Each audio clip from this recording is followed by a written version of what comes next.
The morning sunlight spilled gently through the blinds, painting the room in golden streaks. She stood, still wrapped in the sheets, her body deliciously from the night before. Last night, after the embassy dinner, they had decided to head back to the Hype apartment. He had told her he needed to sign a few urgent documents before midnight. She hadn't questioned it much, too swept up in the quiet thrill of being with him. But now the memory pressed against her like a puzzle piece she hadn't known where to place. The faint rush of water from the washroom told her he was already awake. A knock shattered the stillness. She clutched the sheet tighter around herself and went barefoot to the door. A young staff member bowed low, holding a tray of steaming food. His voice trembled with apology. Please forgive yesterday's oversight. Breakfast should never be delayed for boss's wife. Her heart stumbled. Boss's wife? Before she could respond, the tray was placed inside, the aroma of fresh bread and fruit filling the room. The staff bowed again, flustered, and hurried away. She stood frozen, pulse racing. Boss's wife. The bathroom door clicked open. He emerged, water still glistening in his hair, sweatpants slung low on his eyes flicked from her pale face to the untouched tray. What's wrong? They call me the boss's wife. He paused. Then that slow, devastating smile curved his lips. Ah, so you found out. Her throat tightened. Found out what? That I'm not just a military officer assigned to guard you, he said softly, stepping closer. I am a major shareholder of Hive.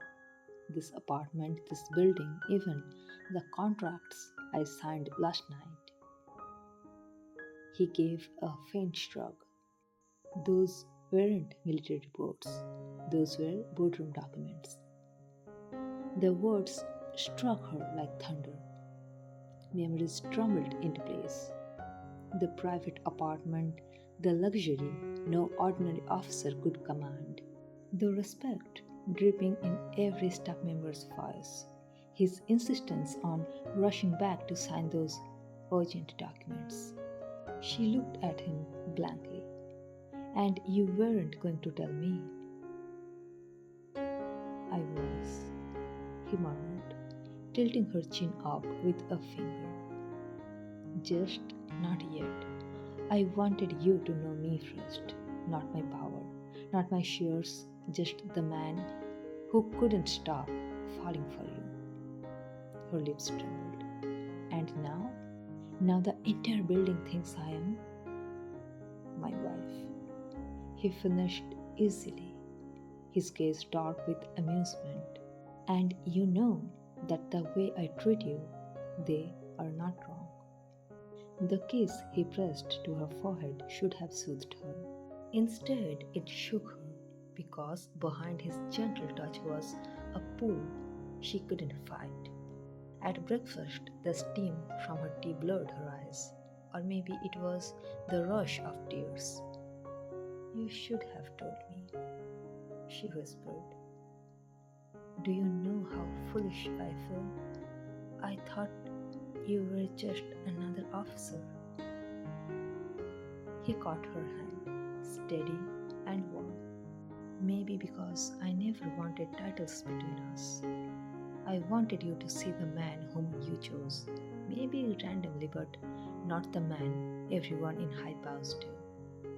He leaned forward, brushing a tear from her cheeks with his lips. That's what they see you as, my wife. That's what, I want them to see.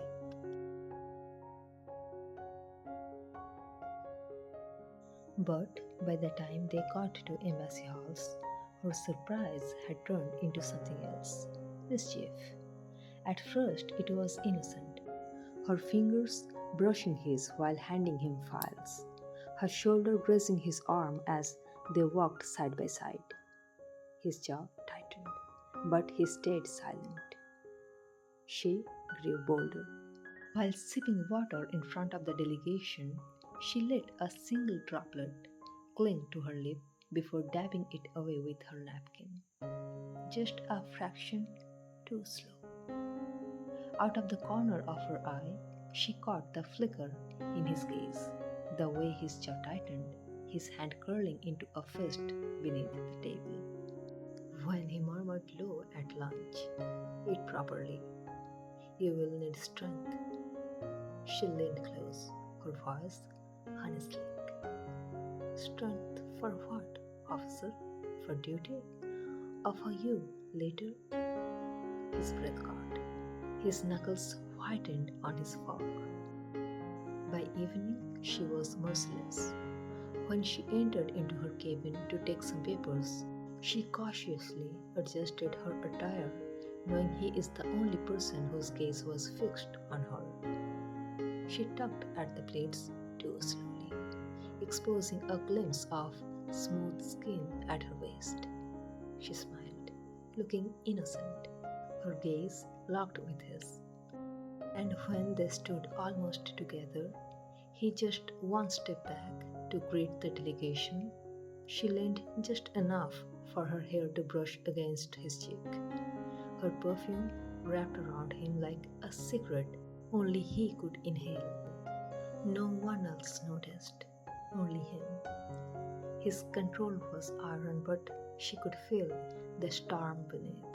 Every muscle in him taut, every glance at her sharp with unspoken warning. She smiled sweetly, as if nothing was amiss, but inside her heart thundered because she had turned the tables now. Because for the first time she was the one testing how far he could bend before breaking. By the time they returned to the Hype apartment, his self control was a fragile thread. He shut the door firmly. The click of the lock echoed like a verdict before turning to face her.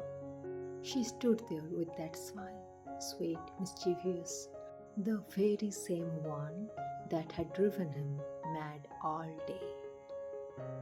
"You have been testing me," he murmured, his voice low, dangerous, a growl wrapped in velvet. Lowering her lashes, she curved her lips with innocence. "Testing? I was only being myself." "Yourself." His hand slid to her waist, pulling her flush against him until she could feel the heat radiating from his body. "Then you should know, my patience isn't infinite." Her lips parted with a soft gasp as his breath brushed her ear, his hands exploring her curves with the hunger of a man who had endured hours of restraint. "Consider this," he whispered, lips tracing down the delicate line of her jaw. "Your punishment and your reward." Her laughter softened into a sigh, breaking on his mouth as he her deep, claiming, relentless, every teasing glance, every sly brush of her touch from the day. He returned now, with interest tenfold, until her knees weakened and her body melted into his. She planned a small dinner date, but the dinner date was a war of unspoken desire, not because there was tension, but because every time he tried to focus on food, his eyes betrayed him. Straying to the arc of her neck, the playful flick of her fingers against her glass, the curve of her lips when she pretended not to notice him staring. She, of course, knew exactly what she was doing. She lifted a spoonful of soup, moving slowly, her eyelashes flickering like it was nothing special. But under the table, her foot with the anklet slid against his leg, on purpose, not by mistake. His chopsticks stopped halfway. She kept smiling at her bowl, clearly pleased with herself. He said nothing, but his silence was heavy, dangerous. The kind of silence that warned her that he wasn't going to let it pass so easily. After dinner, when they returned to the apartment, she made sure to walk ahead of him. With every step, she stretched her arms on purpose, cautiously letting the fabric slip from her shoulder, just enough to bear the smooth line of her shoulder blade. She knew he was watching. That knowledge burned deliciously against her skin. She shut the door and leaned against it, eyes devouring her, every inch of his restraint hanging by a thread. You think this is funny? His voice was low, hoarse, like thunder before a storm. She turned, lashes heavy, lips curved in a smile meant to undo him. Maybe the fabric gave away under his fingers, one hook, then another, until the delicate fabric of her blouse loosened around her like water. But he didn't rush.